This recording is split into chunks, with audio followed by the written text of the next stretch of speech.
What's up mga katropa? This is Ovid Vlog TV. So ngayon mga katropa, ang oras po natin ngayon ay alas 3 na po ng madaling araw, ano? At ito, habang wala akong ginagawa, no? So vlog lang muna tayo dito dahil alam naman po natin yung issue ngayon, ano, sa ating minamahal na Cuadro Alas 3 Division World Champion in the Philippines. Yeah. So ngayon mga tropa, meron po akong nakitang comment o nabasa na nagbigay sa akin ng isip para i-content. Ikaw, butiki ka. Alam ko, dyan ka na naman, no? Nakahawa ka ng computer mo, nanonood na ka naman dito sa video ko. Huwag ka naman, no? Dahil hindi naman tayo sikat.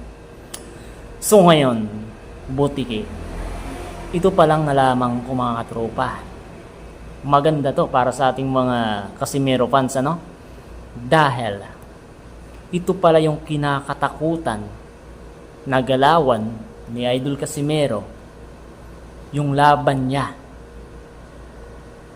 kay Sulani Titi.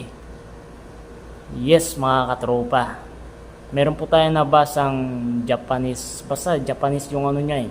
So kung i-translate nyo siya sa Philippines Ambassador sa Philippines meaning, iwan natin dyan, si Butiki ang marunong dyan eh. Kung itatranslate natin siya sa English or Tagalog, ang ano po dyan ay yun daw ang kinakatakutan na galawan ni Idol Casimero, yung paglaban niya doon kay Sulani Titi. So sa mga hindi pa po nakakapanood sa ni Sulani Titi at itong ni Idol Cuadro Alas, panoorin nyo po yan. Dahil yun po talaga ang makikita nyong galawan kung magharap na itong dalawang mga hinihintay natin. Itong si Cuadro Alas at itong si Naoya Inoue.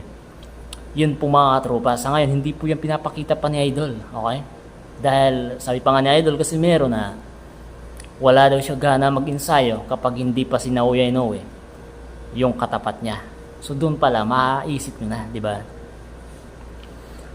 So yun ang mga tropa, no. So siguro napanood nyo na yung laban niya doon kay Sulani Titi. Grabe, iba yung Casimero talaga.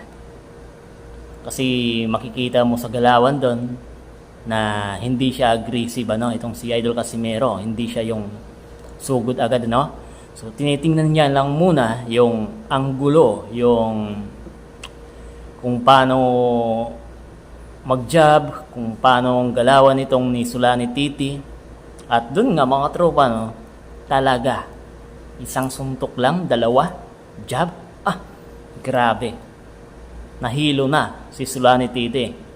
Grabe, napakalakas nun. Kapag yan po ang ginamit na estilo ni Cuadro Alas pag maglaban sila ni Naoya Inoue, siguradong bagsak yang butiki na yan. Sigurado yung mga tropa. So ngayon, chill lang kami mga Casimero fans. Dahil kapag mangyari yon, pati yang si Pau Salot, magiging butiki salot yan. Okay? Kasi magkakampi na yan eh, si Butiki at itong si Pau Salud. Ang Pau Salot o Pau Salud. So yun mga tropa, magkakampi po yan. Sa mga hindi po nakakaalam, yung Pau Salud na yan, kakampi po yan doon kay Silver Bading.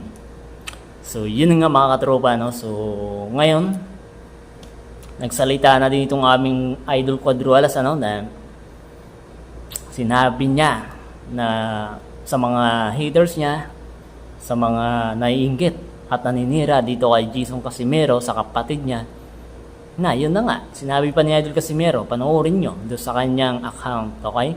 Para malinawagan kayo. Alam nyo kasi mga katropa, ang kapatid, never yan mawawala. Kapatid yan. Ano ba kayo? Ibig sabihin lang nun, inggit kayo. Gusto nyo mawala dyan si Jason Casimero. Ay nako, ikaw nanonood ka, may kapatid ka ba? May kuya ka ba? Gusto mo bang mawala siya? Diba? Hindi. Ganon yun. Kadugo yun. Ano ba kayo? Itong gamitin nyo. Ha? wag ito.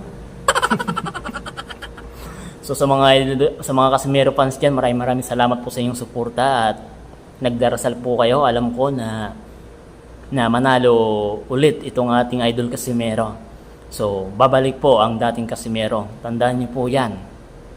Okay? Iwan ko lang dito kay Butiki at itong si Boy Salot na bakit hindi ngayon believe kay idol Casimero.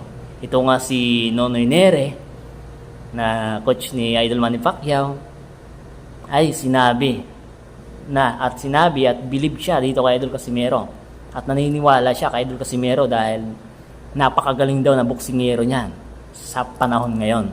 So si Coach Neri na nagsabi nun. Okay? Kasi magkaibigan pala sila ni Idol Casimero hanggang ngayon. At sabi ng Butiki na yan, hindi daw pinapansin ni Coach Neri. Pero sa interview kay Coach Neri, grabe, humanga siya kay Idol Casimero. Okay? Yun po ang katotohanan. So, isa kang fans ng Casimero Brothers, swerte mo dahil malapit na ang pagbabalik ng aming Quadrualas. Hindi po siya nagbago. Yung galawan niya, ganun pa rin. Pero, meron siyang papakita kapag maglaban na sila ni Naoya Inoue. Okay? So, yun lang mga tropa. Dapat maging mabait lang tayo dito. Peace of your mind tayo dito. Ano pinagsasabi ko? Di kasi ako marunong mag-English eh. Kasi yung Butiki na yan, galing mag-English nan.